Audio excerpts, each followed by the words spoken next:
Hello everyone, welcome to my channel. Today's video is absolutely crucial for every single NHS worker watching this. We will learn, simplify, and understand about the NHS Pension Scheme. And trust me, this isn't just another boring pension talk. Whether you're a resident doctor like me, a nurse, a healthcare assistant, or any other NHS professional, this pension could be worth hundreds of thousands of pounds over your career. Yes, you heard that right. Hundreds of thousands. By the end of this video, you'll understand exactly how much money you could receive in retirement, how to maximize your benefits, and why the NHS pension is considered one of the best pension schemes in the entire UK. I'm Dr. Sharon, and if you're new here, I'm a resident doctor working in A&E, originally from Nepal, and I share everything about medical careers in the UK. So grab a coffee, settle in, and let's unlock the secrets of your financial future. First things first, what exactly is the NHS Pension Scheme? You work for 30 years as an NHS doctor. When you retire, instead of worrying about market crashes or investment failures, you receive a guaranteed monthly income for the rest of your life. That's the power of the NHS pension. The NHS pension is what we call a defined benefit scheme. This is huge. While most people in the private sector are gambling with their retirement money in the stock market, we have something far more secure. Here's what makes it extraordinary. Number one, it's guaranteed income. No matter what happens to the economy, your pension is protected. Number two, it's inflation-proof. Every year, your pension increases automatically to match the cost of living, so your purchasing power never decreases. Number three, and this is the big one, the NHS contributes a massive 23.7% to your pension. Let me repeat that. 23.7%. Most private employers contribute just 3 to 6%. Think about it this way. If you earn £50,000 a year as a specialty registrar, the NHS is putting nearly £12,000 into your pension annually. That's like getting a £12,000 bonus every single year that you can't touch until retirement. Now, here's where it gets interesting. There are actually 3 different sections of the NHS pension, and which one you're in depends entirely on when you joined. Okay, now let me break down these 3 sections because this affects every single calculation we'll do today. The 1995 section, if you joined before April 1st, 2008, you're in this section. This is the golden one. It's based on your final salary and you can retire at age 60. Yes, 60. Most of the consultant doctors who've been around for decades are in this section. The 2008 section, joined between April 2008 and March 2015. You're here, still final salary based, but retirement age is 65, still pretty good. The 2015 section, now, if you joined after April 2015, like most of us junior doctors, you're in the 2015 section. This is different. It's based on your career average earnings, not your final salary. And retirement age, it's linked to state pension age, which keeps going up. Here's the crucial difference. In the older sections, if you become a consultant earning £100,000, your pension is calculated on that £100,000. Even if you spend years as a junior doctor earning much less. But in the 2015 section, it's based on your average throughout your career. So those lower paid training years really matter. Accrual rates, this is where the magic happens. Every year you work, you accrue pension benefits. For the 2015 section, the accrual rate is 1/54th. This means for every year you work, you earn 1/54th of your annual salary as pension. Confused?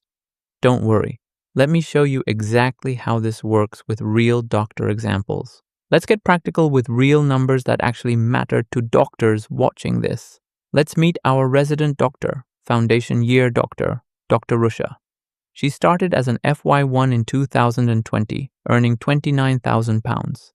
She's now an FY2 earning £34,000. After 2 years, how much pension has she accrued? In year 1, £29,000, which is divided by 54 equals £537, and in year 2, 34,000 divided by 54 equals £629. So total annual pension so far, £1,166 per year for life when she retires. That might not sound like much, but remember, she's only worked 2 years and this grows every single year she works. All right, let's talk about another example of Dr. James Bond, the full medical career, a real game-changer example.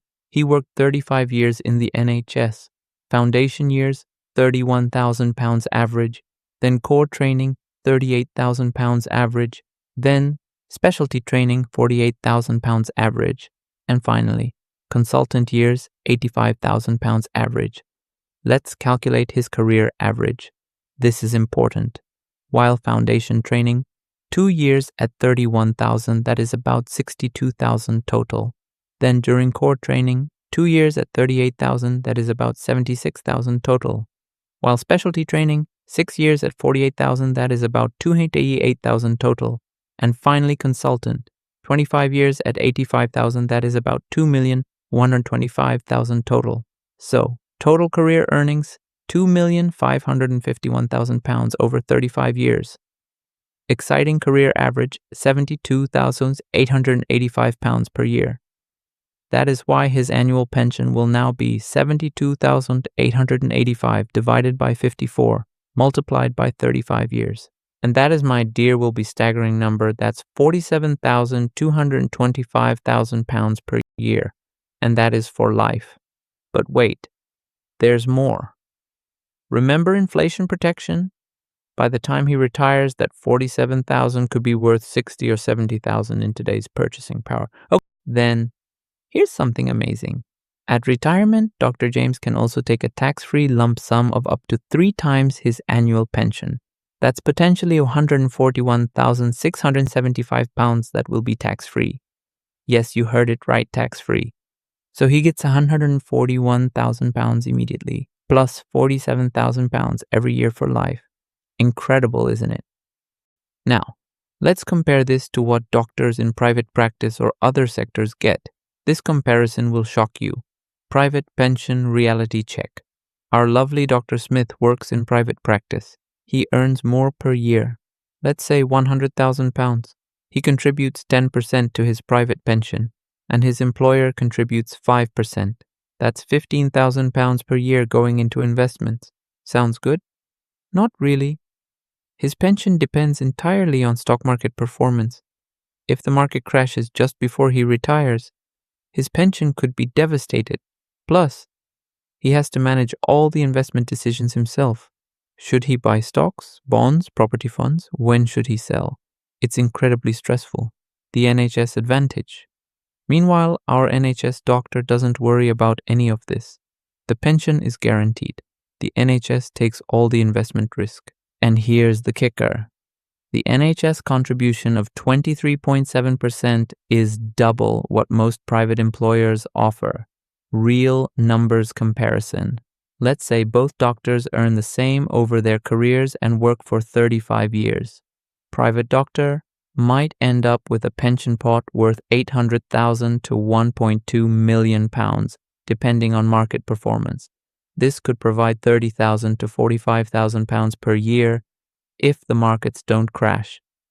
NHS doctor gets that guaranteed £47,000 per year, we calculate it.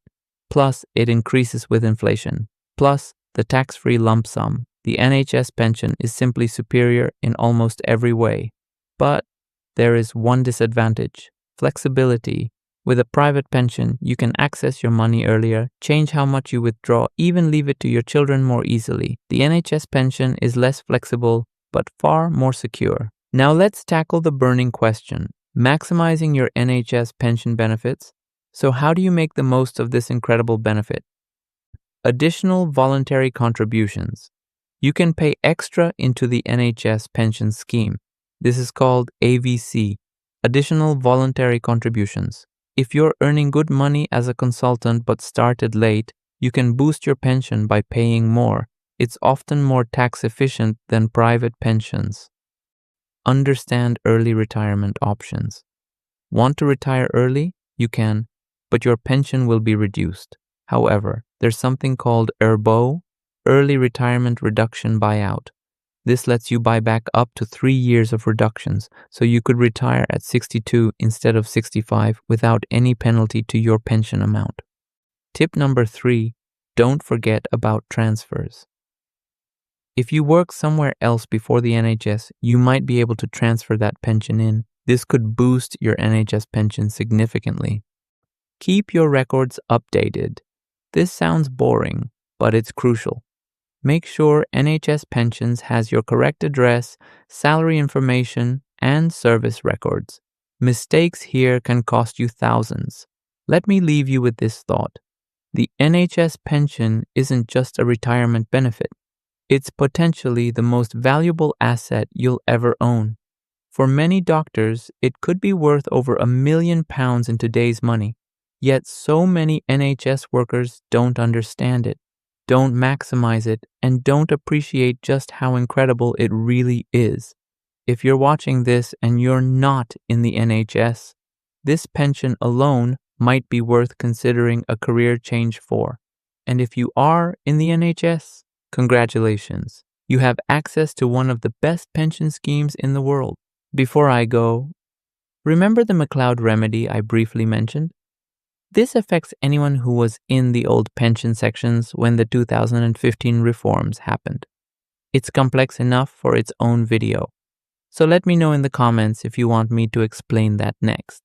If this video helped you understand your pension better, smash that like button, subscribe for more NHS career content, and ring the notification bell so you never miss an upload. Drop a comment below telling me which pension section you're in and whether you found this helpful. Remember, your future self will thank you for understanding this now rather than figuring it out at retirement. Until next time, keep saving lives and keep building wealth.